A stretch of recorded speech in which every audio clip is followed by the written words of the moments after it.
Hey, how's it going today? I'm gonna be talking about Royal Mint in the Tower of London.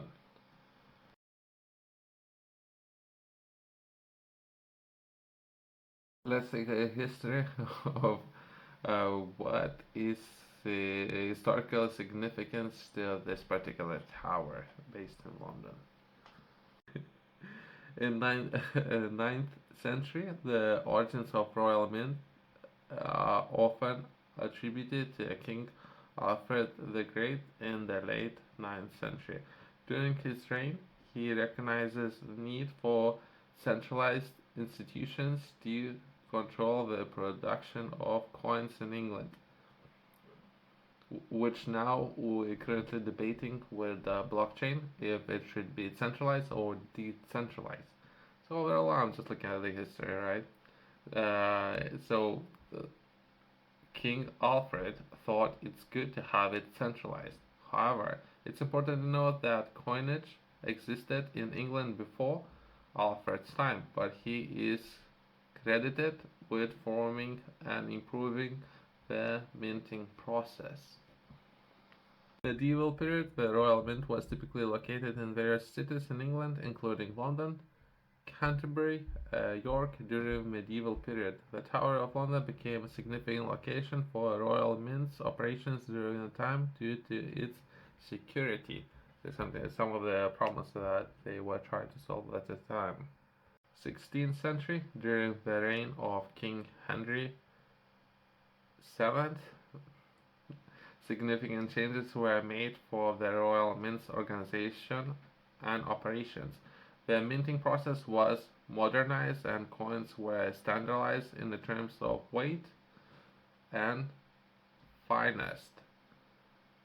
This period also saw the appointment of the first master of the mint, a position that still exists today. So they had more structure as well as because of the weight had to again we're talking about gold standard, right? So there was particular weight for particular coins, right?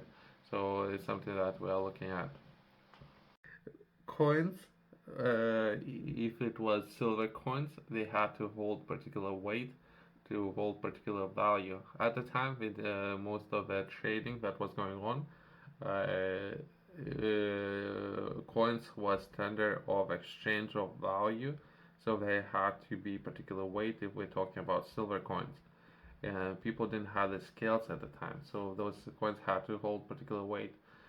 They all the different organizations and countries, they did a lot of interesting things where they were mixing in different metals and reducing or increasing different weights. So it's something to worth mentioning. 17th century, the Royal Mint moved to new location within London, such as Royal Mint Building on the Tower Hill, where it continued to produce coins and medals. 18th century, the Royal Mint underwent further reforms, including the establishment of the new branch mints in various cities across the British Empire. 20th century, in the 1960s, the Royal Mint moved its main operations from London to a purpose-built facility in Lantrisant, South Wales.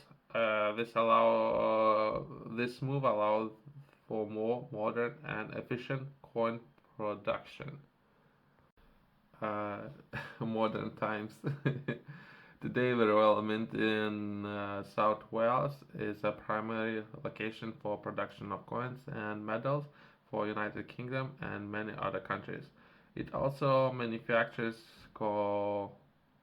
commemorative coins and medals for various occasions. Perhaps now they're looking to set up new CPUs and start mining.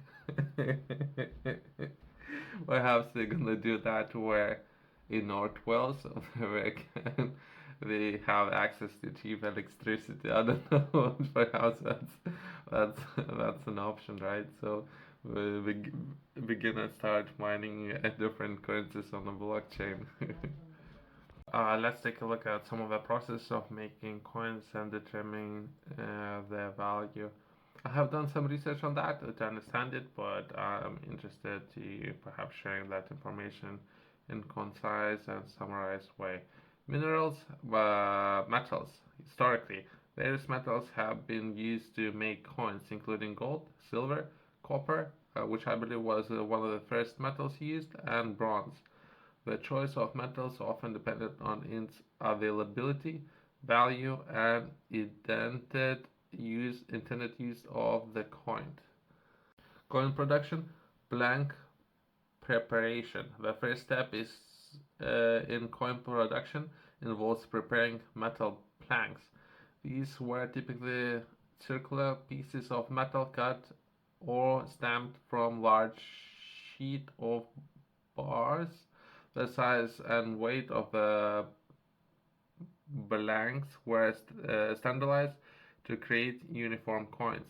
Design and dies. Once the blanks were prepared, a design for the coin was created. This design was engraved onto a metal die, which was often made of steel. Dies were created for both sides of the coin. Striking the coins. The blank was placed between the two dies, and the coin press was used to strike the dies onto the blank. This process typically left the impression on the design of both sides of the coin, resulting in a finished coin. Markings and value. Domini- Denomination. Coins were marked with inscription or symbol to indicate where denomination or value. For example, a coin might have numbers such as 1 or 5 to represent its value. Monarchs portrait. Many coins feature the portrait of the region monarch or ruler, which help identify the issuing authority. Date. The date of mining was often included in the coin to identify it where it was produced, when it was produced. Mint marks. Coins minted in different locations often include mint market to identify they were produced. Mint markers could be letters or symbols. Edge inscription. Some coins had inscription or design on the edge, which served as additional security feature or indication of authenticity. Uh, Value determination. Value of the coin was primarily determined by its metal content and weight. Coins made of precious metals like gold and silver had intrinsic value based on their metal itself. For example, a gold coin would have a higher value than a silver or copper coins at the same weight. Governments and authorities set the nominal or face value of the coins. This was often higher than the metal value to create a seigniorage, which represents the profit earned by the issuer. The stability of the coin's weight and metal content was essential for its acceptance in the trade, as people indeed confident that the coin value remains consistent. Something that perhaps is missing this day. Consistency is something that I enjoy, especially in doing business, and constant fluctuation and printing of money. Uh, Perhaps there's a reason why people are doing it, but either way, consistency is something that's missing. For those of you who are interested in learning more, I would highly recommend to purchase this book. In this book, I'm sharing a lot of information for those of you who are looking to start their own first business. In this book, I'm focusing on livestock enterprise, and I'm sharing a lot of information how to succeed in starting your first business. In particular, I'm focusing on the first milestone that would be from zero to first $10,000, euros, pounds, and how to reach that. You can find this book in the description below. If you are interested, feel free to reach out to me, share your thoughts, ideas, and some of the practices that I'm sharing in this book. I'm using a lot of examples to bring you up to speed of best industry trends and other people and how they did it. Some of the examples that I'm sharing, I personally believe they will benefit you and potentially save a lot of money. As well as you can potentially find this book in the description below, and top retailers has it.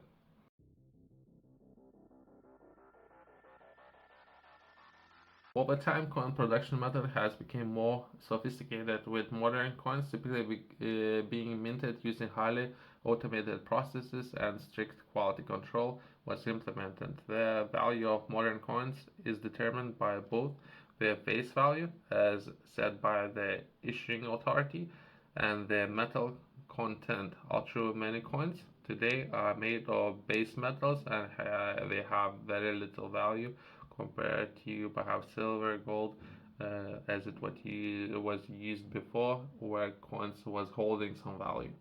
So from metal value, we move to something that would hold even less value. That means paper. So we're basing time and services, products, everything what we are offering based on trust.